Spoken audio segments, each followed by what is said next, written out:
Hello friends, good morning and welcome to YouTube channel education Niketan. कल से 66वीं BPSC paper leak वाला मामला फिर से सोशल मीडिया पर छाने लगा है। आप सभी को याद होगा, अगर आपने 66वीं बीपीएससी प्रारंभिक परीक्षा दी होगी, कि वहाँ पे औरंगाबाद में पेपर लीक हुआ था, जिसे आयोग ने भी एक्सेप्ट किया था और केवल औरंगाबाद के सेंटर को कैंसिल किया गया था एग्जाम। औरंगाबाद पेपर लीक के बाद जो लॉजिक दी गई थी, सेम उसी तरह की लॉजिक बीपीएससी ने 8 मई को जो एग्ज़ाम इस बार लीक हुआ उसके बाद देने की कोशिश की थी। जो पहला नोटिफिकेशन बीपीएससी ने प्रेस विज्ञप्ति जारी की थी, उसकी अंतिम लाइनें आपको दिखलाता हूं, अगर आपने पढ़ा होगा तो आपको याद होगा। यहाँ यह उल्लेखनीय है कि सभी परीक्षा केंद्रों पर उम्मीदवारों के 1 घंटा पूर्व फ्रिस्किंग करते हुए प्रवेश दिया जाता है। सभी परीक्षार्थी आधा घंटा पूर्व परीक्षा कक्ष में अपने आवंटित सीट पर बैठाए जाते हैं। किसी भी परीक्षार्थी को परीक्षा आरंभ होने के पश्चात परीक्षा केंद्र में प्रवेश नहीं दिया जाता है। किसी भी परीक्षार्थी एवं वीक्षक का परीक्षा केंद्र के अंदर मोबाइल ले जाना वर्जित है।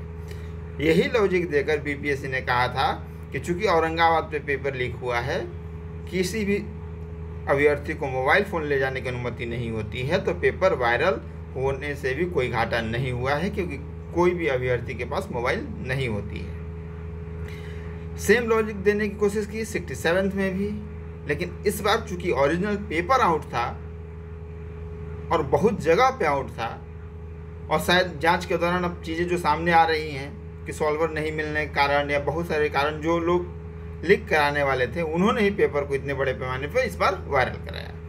पिछली बार आंसर की वायरल हुई थी, यानी कि पेपर वायरल होने से ज़्यादा खतरनाक होता है आंसर की वायरल होना, क्योंकि आंसर की वायरल होने का मतलब है कि पेपर बहुत पहले आउट हो चुका था, तभी तो 150 प्रश्नों की आंसर की बनाई गई होगी, क्योंकि कितनी भी आप टीम बैठा लो, 150 प्रश्नों के सटीकता से आंसर बनाने में कम से कम आपको 1 घंटे तो लग ही जाएंगे। ये मामला तब शुरू हुआ जब सोशल मीडिया पे जिस चैनल ने सबसे पहले 67 बीपीएससी पेपर लीक का मामला उठाया था, उसी चैनल ने 66 बीपीएससी में भी धांधली के फिर से जो मैटर आ रहे हैं उसको उठाया है।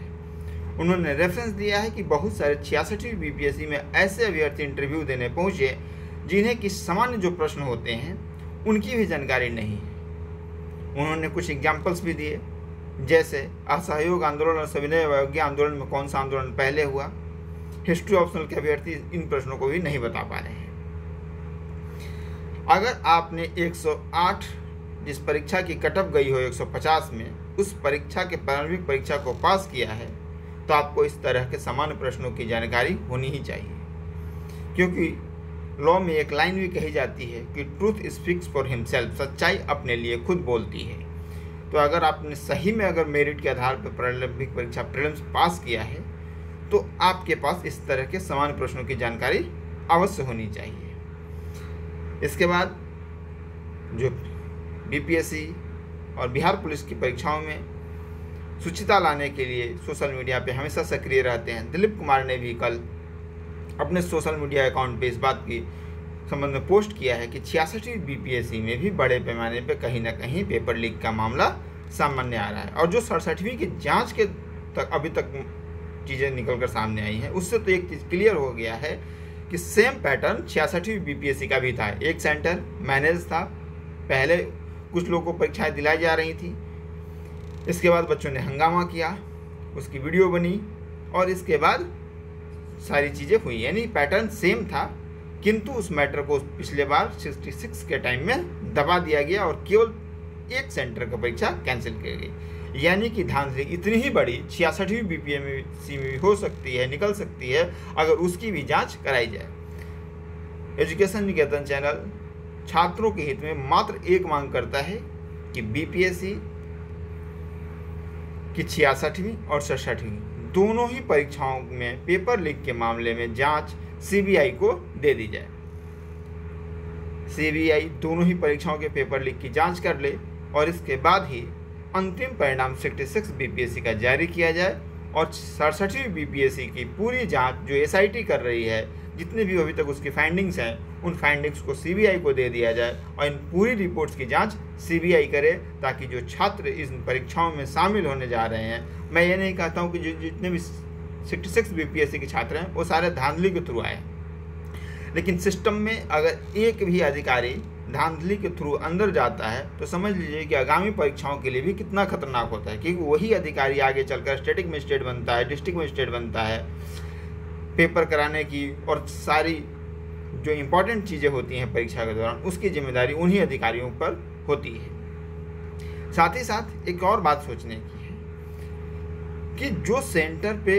पेपर लीक हुआ है वहाँ पे एक रूम में पहले से ही कुछ छात्र बिठाए गए थे और उनको पेपर, आखिर सारे जो पेपर लीक वाले छात्र थे वो एक ही सेंटर पे एक कमरे में कैसे बैठे, उनकी सीटिंग अरेंजमेंट कैसे उस तरीके की हो गई, यानी कि सीटिंग अरेंजमेंट में भी कोई ना कोई लोचा किया गया, उस तरीके से सीटें अरेंज की गई, यानी कि जो सामान्य सीटिंग अरेंजमेंट की प्रक्रिया होती है उसको भी फॉलो नहीं किया गया होगा, तभी एक ही कमरे में सारे उस तरीके के छात्र बैठे होंगे जिन्होंने सेटिंग में पार्टिसिपेट किया था। यानी कि कहीं ना कहीं जो चीज़ें हैं उनकी कड़ियों को आप जोड़ेंगे तो आपको पता चलेगा कि जो खेल है पेपर लीक का वो छोटे पैमाने पर नहीं हो रहा है। जैसा कि परीक्षा नियंत्रक ने कहा था,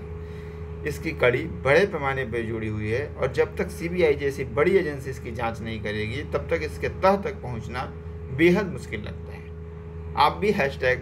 #CBI इंक्वायरी कमेंट सेक्शन में डाल सकते हैं, ट्विटर पर ट्रेंड कराएं कि 67 और 66 दोनों ही परीक्षाओं की सीबीआई की इंक्वायरी होनी चाहिए।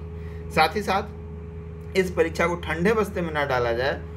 तो इसकी भी आप मांग करते रहें कि 67वीं बीपीएससी प्रीलिम्स की परीक्षा की तिथि जल्द से जल्द घोषित की जाए और 3 महीने के अंदर किसी भी स्थिति में आप स्पीडी ट्रायल कराइए, सीबीआई ट्रायल कराइए, जो ट्रायल कराना है कराइए, लेकिन 3 महीने के अंदर में री एग्ज़ाम किसी भी स्थिति में कंडक्ट होनी चाहिए।